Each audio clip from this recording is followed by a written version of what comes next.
much. Thank you. மீண்டும் உங்களுக்கு ஒரு பெரிய congratulations. Thank you so much for joining. Thank you. அடுத்ததாக படத்தினுடைய நாயகன் இந்த ட்ரெய்லர்ல வர மாதிரி ஒரு பக்காவான பிளானோட தான் அந்த சம்மருக்கு வந்திருக்காருன்னு நினைக்கிறேன். சேது சார் என்ன சார் இப்படி உடனே வந்துட்டா? இல்ல சார் உங்களுக்காக ஒரு விஷயம் அழகா பிளான் பண்ணியிருந்தேன். சரி ஒரே ஒரு வார்த்தை மட்டும் சொல்லிக்கிறேன் சார். செம்ம ஸ்வாகா ஸ்டைலாக வந்திருக்கீங்க. ட்ரெய்லர் பார்க்கும்போது கூட அந்த ஸ்வாக் எனக்கு ரொம்ப பிடிச்சிருந்தது. ரொம்ப நாள் கழிச்சு அவருடைய ஹீரோ ஆஃப் கூல்னஸ் அண்ட் ஒரு சாம்ல வந்து பார்க்க போறோம்னு நினைக்கும் போது மை ஃபேவரட் சேதுனா இஸ் பேக்ங்கிற ஒரு ஃபீலிங் தான் இருக்கு. சோ நீங்க எங்களுக்காக திரைப்படத்தை பத்தி ஒரு வார்த்தைகள். எல்லாருக்கும் வணக்கம். வந்திருக்கிற பத்திரிகை மற்றும் ஊடக நண்பர்கள் அனைவருக்கும் வணக்கம். Thank you so much. எங்கேருந்து ஆரம்பிக்க தெரியல. முதல்ல இந்த ஃபென்னி ஆலிவர் இந்த பையனை இன்னைக்கு தான் பார்க்குறேன். மார்க் பண்ணி வச்சுக்கணும். நம்ம சீக்கிரமாக படம் பண்ணுறோம் டைரக்டர் ஆகிடும் நினைக்கிறேன். ஒரு எடிட்டர் இவ்வளோ அப்சர்வ் பண்ணி எனக்கு தெரிஞ்சு ரூபன் பேசி நான் கேட்டிருக்கேன் ஜவானில் பேசினாப்புல. அதுக்கப்புறம் நிஜமாக எல்லாரையும் மார்க் பண்ணி எல்லாரையும் பார்த்து எல்லாத்தையும் கவர் பண்ணிட்டீங்க. வாழ்த்துக்கள் உங்களுக்கு. வாழ்க்கை நல்லா இருங்க.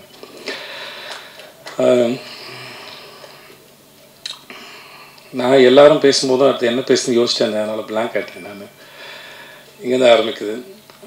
ஆறுமுகத்துலேருந்தே ஆரம்பிக்கிறேன். ஒரு நல்ல நாள் பார்த்து சொல்கிறப்போ நான் சொல்லியிருப்பேன்னு நினைக்கிறேன். எனக்கு தெரியல.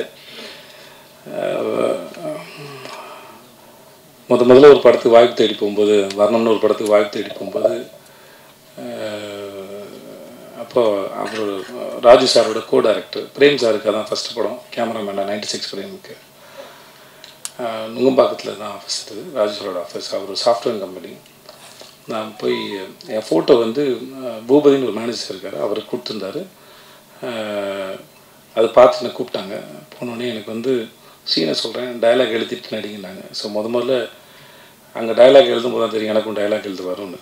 ஸோ நானே போய் என்னோடய சீனுக்கு டைலாக் எழுதிட்டு அதுக்கப்புறம் கீழே போய் ஜெல்லு வாங்கிட்டு வந்து தள்ளி தேய்ச்சிட்டு அப்புறம் நானே சீன் எழுதுறதுனால எனக்கு ஃப்ளோ இருந்தது, மாடுலேஷன் இருந்தது.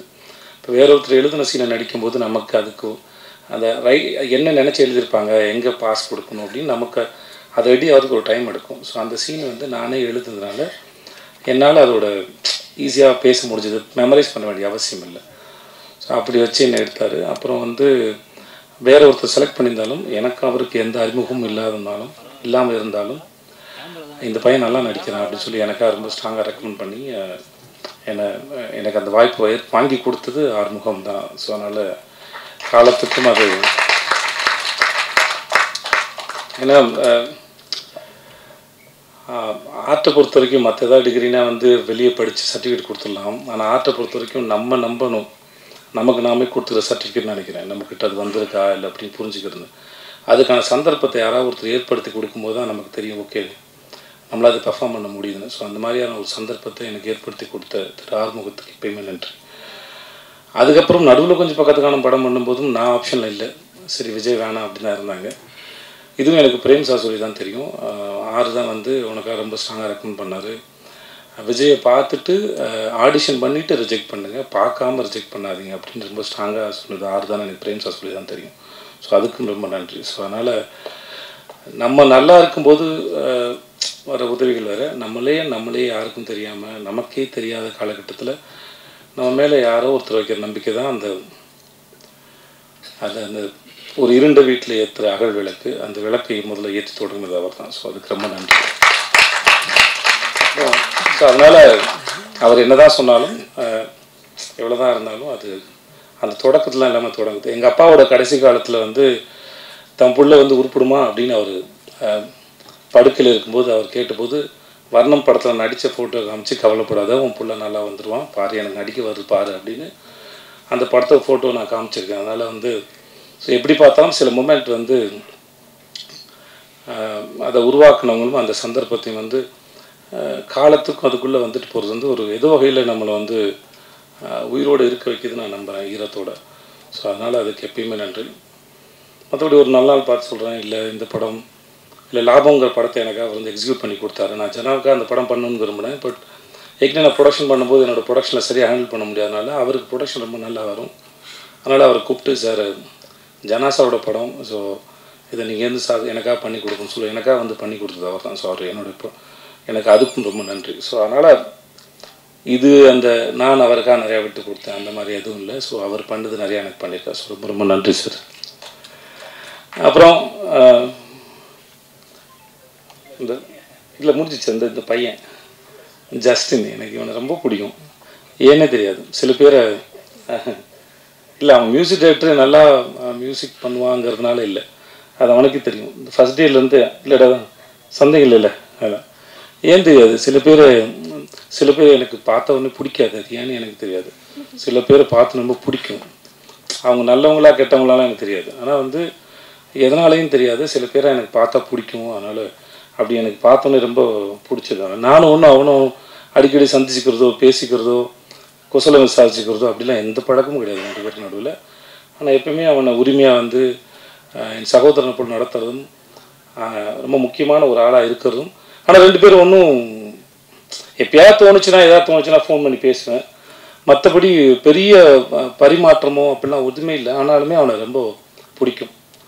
ஸோ ஜஸ்டின் இந்த படத்தில் ரொம்ப அற்புதமாக வேலை பார்த்துருக்கேன், அதை நான் சொல்ல தேவையில்லை. ஒரு முறை கீரவாணி அவனை பற்றி பேசினதை வச்சுருந்தேன், எனக்கு ரொம்ப பெருமையாக இருந்தது. அவன் கூட பிறந்திருந்த இல்லை அவங்க வீட்டு ஆளுங்க எவ்வளோ சந்தோஷப்படுவாங்களோ எனக்கு அவ்வளோ சந்தோஷமாக இருந்தது. நம்ம வீட்டு பிள்ளையை பற்றி இன்னொருத்தர் பேசுகிறது, ஒரு மிகப்பெரிய ஆள் பேசுறதுங்கிறது எவ்வளோ சந்தோஷமோ எனக்கு அவ்வளோ சந்தோஷமாக இருந்தது.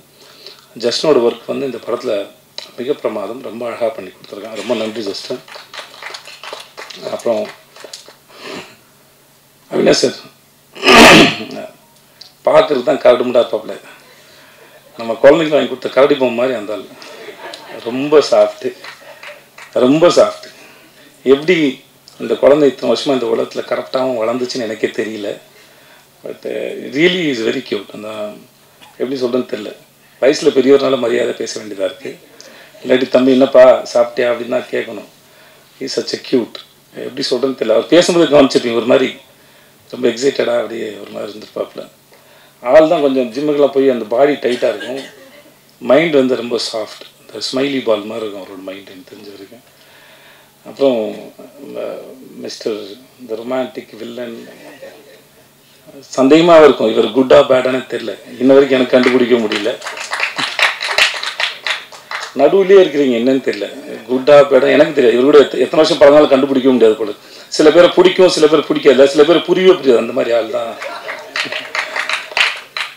எனக்கு. என்னமோ தெரியல, ஏதோ பேசிட்டு இருக்கும்போது எனக்கு தோணுச்சு அவருக்கு. I don't know, sometimes I feel. அதனால சொன்னேன், சார் ஏதோ உங்களுக்கு நல்ல நேரம் ஆரம்பிச்சு சார் அப்படின்னு தோணு சொன்னேன். சரி ரொம்ப நேரம் பேசியிருந்தபோது ஏதோ இதில் வந்துச்சு. ஒரு சில சமயம் காலம் சில பாடங்களெல்லாம் எடுத்து முடிச்சதுக்கப்புறம் அதெல்லாம் உட்காந்து யாராவது அனலைஸ் பண்ணி பார்க்கும்போது, அனலைஸ் பண்ணாங்கன்னா அது அடுத்த கட்டத்துக்கு நகர்ந்து போவாங்க அப்படின்னு நம்புவேன். இப்போ ரீசெண்டாக ரூமி அவருடைய கவிதை ஒன்று படிக்கும்போது அதில் இருந்தது. எனக்கு கவிதையெல்லாம் முடிச்சா ஞாபகத்தில் இருக்காது படித்தது, பட் அந்த எசன்ஸ் மட்டும் தான் இருக்கும். எசன்ஸாக வந்து ஒவ்வொரு நாளும் நம்ம எந்திக்கும் போது சில சமயம் வந்து ஒரு அற்பத்தனம், ஒரு சந்தோஷம், ஒரு சின்ன அவேர்னஸ்